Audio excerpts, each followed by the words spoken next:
বাংলাদেশের অভ্যন্তরীণ পরিস্থিতি ঠিক কোন কোন ধাপে কিভাবে প্রেক্ষাপট পরিবর্তন করছে, কি ষড়যন্ত্র তারা চালাচ্ছে, এগুলো নিয়ে আমি একাধিক আলোচনা করেছি। কিন্তু এই আলোচনায় আজ আমি দেখাতে চাইবো যে গোটা বাংলাদেশ জুড়ে কেন সেভেন সিস্টার্সকে নিয়ে তাদের মাথা ব্যথা। এই দীর্ঘ 22 কিলোমিটার যে শিলিগুড়ি করিডর, সেই করিডর জুড়ে বাংলাদেশের একটা স্বপ্ন ইতিমধ্যে তারা দেখতে শুরু করেছে যে সেভেন সিস্টার্স তাদের ম্যাপে আওতাধীন হবে বা তাদের ম্যাপে প্রবেশ করবে।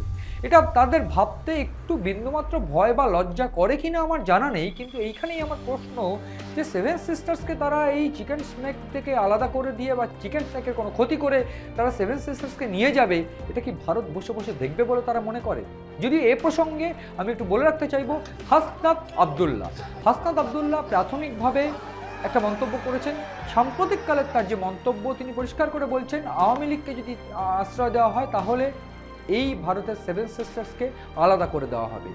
বাংলাদেশের এই যে মন্তব্য যে সেভেন সিস্টার্সকে আলাদা করে দেওয়া হবে, তাদের অভিভাবক আমরা, এই মন্তব্য আমরা একাধিকভাবে শুনেছি এবং রাষ্ট্রপ্রধান অর্থাৎ ইউনূসের মুখেও কিন্তু এই বক্তব্য শোনা গিয়েছে। ঠিক সেই জায়গায় আমরা অর্থাৎ ভারতের তরফ থেকে কিন্তু চিকেন স্নেক অর্থাৎ শিলিগুড়ি করিডরকে কিন্তু একেবারে স্ট্রিক্ট অ্যাকশন বা স্ট্রিক্ট আওতাধীন বা যদি বলা ভালো একেবারে নিরাপত্তার চাদরে মুড়ে রাখা হয়েছে। সেইখানে আমরা যদি দেখি রাফাল থেকে শুরু করে অন্যান্য স্কোয়াড্রন রয়েছে যেগুলো অত্যন্ত গুরুত্বপূর্ণ, S-400-এর মতন একেবারে আকাশ প্রাইম এয়ার ডিফেন্স থেকে শুরু করে S-400 যে এয়ার ডিফেন্স সিস্টেম, সেটাও কিন্তু বাংলাদেশের এই বর্ডারে রয়েছে অর্থাৎ শিলিগুড়ির এই চিকেন স্নেক করিডরে রয়েছে।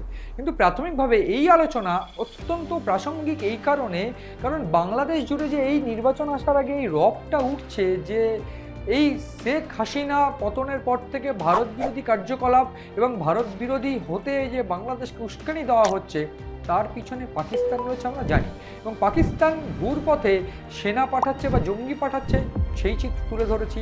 তার পাশাপাশি এই যে হাফিজ সাইদ, তিনি যে গোটা বাংলাদেশ জুড়ে আসছেন বা বাংলাদেশ জুড়ে তার যে লস্করি তৈবার যে জঙ্গি একেবারে জঙ্গি ঘাঁটিগুলো সরিয়ে দেওয়া হচ্ছে সেই বিষয়ে বলেছি।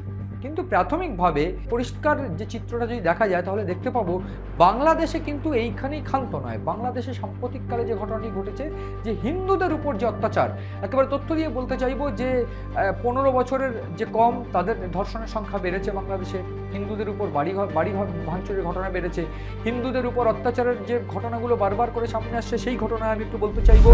গতকাল লালমনিরহাটে কালীগঞ্জ থানারিল গোরল ইউনিয়নের গান্ডারপাড়া অবস্থিত সর্বজনীন কালী মন্দিরে আনুমানিক সকাল 9টায় দুর্বৃত্তরা কালী প্রতিমা ভাঙচুরের ঘটনা ঘটিয়েছে এবং এই কালী মন্দির যে ভাঙচুর, সেই ভাঙচুরের ঘটনা আমরা দেখেছি বাংলাদেশ জুড়ে কীভাবে দুর্গাপুজো ব্যান করে দেওয়া হয়েছে, বন্ধ করে দেওয়া হয়েছে, সরস্বতী পুজোয় একেবারে নিষেধাজ্ঞা জারি করা হয়েছিল। তার পাশাপাশি আমরা দেখেছি কালী মন্দির থেকে শুরু করে বিভিন্ন মন্দির ভাঙচুরের চিত্র। ঠিক এই মুহূর্তে কালী মন্দির ভাঙচুরের চিত্রে গোটা বাংলাদেশ জুড়ে কিন্তু একটা প্রশ্ন উঠতে শুরু করেছে, তাহলে কোথায় সংখ্যালঘু নিরাপত্তা? যদিও আমি একটু বলে রাখতে চাইবো যে হিউম্যান রাইটস কাউন্সিল থেকে বা বলা ভালো ইউনাইটেড নেশনের তরফ থেকে কিন্তু বাংলাদেশের যে এই সংখ্যালঘু নিরাপত্তার দিক থেকে বাংলাদেশকে যে একেবারে রেড ফ্ল্যাগ করে দিয়েছে তারা, সেই চিত্রও কিন্তু আমরা তুলে ধরার চেষ্টা করছিলাম বা করেছি। ফলে এই জায়গায় দাঁড়িয়ে বাংলাদেশ যে কোনোভাবে শুধরাচ্ছে না, এটা কিন্তু বারবার করে স্পষ্ট হচ্ছে। ঠিক সেই কারণে বিভিন্ন ক্ষেত্রে ভারতের রাজনাথ সিং বা ভারতের প্রতিরক্ষা মন্ত্রক বা বলা ভালো স্বরাষ্ট্র মন্ত্রক বা প্রধানমন্ত্রী, তারা কিন্তু একটা হুঁশিয়ারি বারবার করে দিচ্ছেন যে ভারতের সঙ্গে যদি কোনো শত্রুতা কেউ করতে আসে তাহলে তার ফল কিন্তু ভালো হবে না।